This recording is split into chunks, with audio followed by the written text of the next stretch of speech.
For more on this rising issue, let's bring in Chavis, law professor and director of the Criminal Justice Program at Wake Forest University School of Law. Welcome to the show. Good. Thank you for having me. So obviously, there seems to be a lot of confusion here. So help us with the definition. What does defunding the police actually mean, and why is the phrasing important?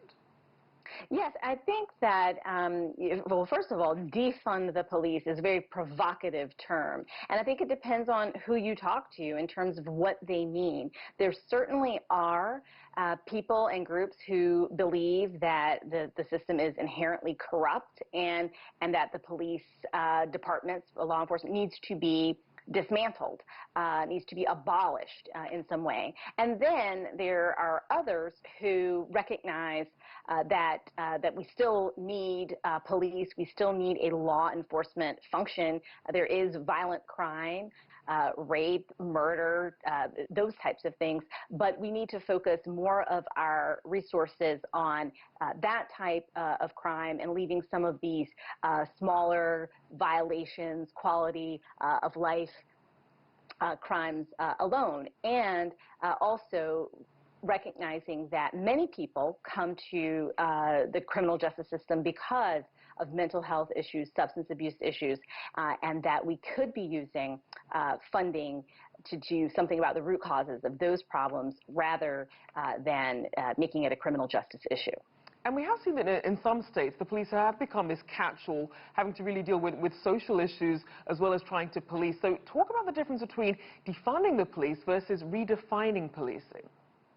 Yes, I think that we do need, without question, we need a paradigmatic shift in the way in which we police our communities in the United States, particularly the way we police vulnerable black and brown communities. There are things that happen in these communities, the treatment of police that happens in these communities that doesn't happen in other communities. At every entry level in the criminal justice system, we see disparities. African Americans are stopped more by the police. They are searched more when they're stopped. When they are arrested more often for the same offenses, and uses of force are used disproportionately against them. So the way in which we really need to change the mindset when it comes to the way in which we police these communities.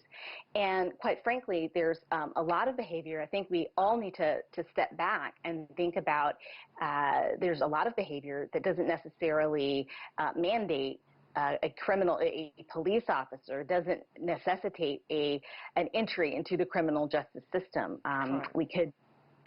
We certainly saw that with how the crack pandemic was treated versus what we saw with the opioid crisis. Very different. One was more treatment and one was more law and order and arrest based. As we look at some of the alternative models, though, we saw that for viewers who may not have heard about the police restructuring that took place in Camden, New Jersey, explain what they did there and how that worked.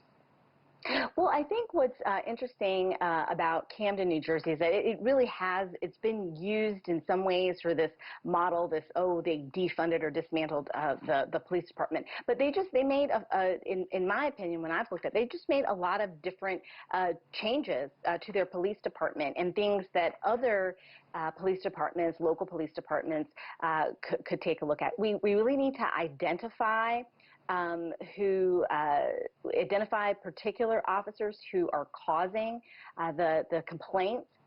Usually in a police department, it's a small number of officers that are responsible for a large number of complaints. If you can identify those people, make sure that they are disciplined.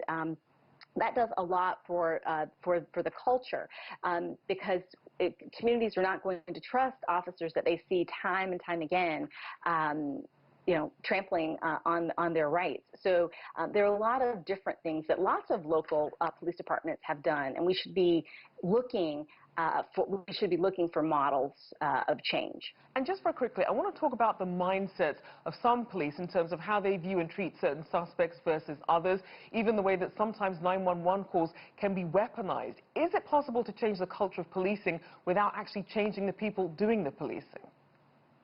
You know, I think that it's really interesting because we hear a lot about training. Oh, we need to train police officers, you know, about implicit bias. We need to train officers to de-escalate situations. And I think that's all true, but wouldn't it be better to not hire people that you've had to train away racism or train away a propensity for violence? So we need to look at the front end of what's happening and the people that we are allowing to use their badge and their gun in a way that is anathema to our values. And it matters who we're hiring and who we're asking to do that. So Right.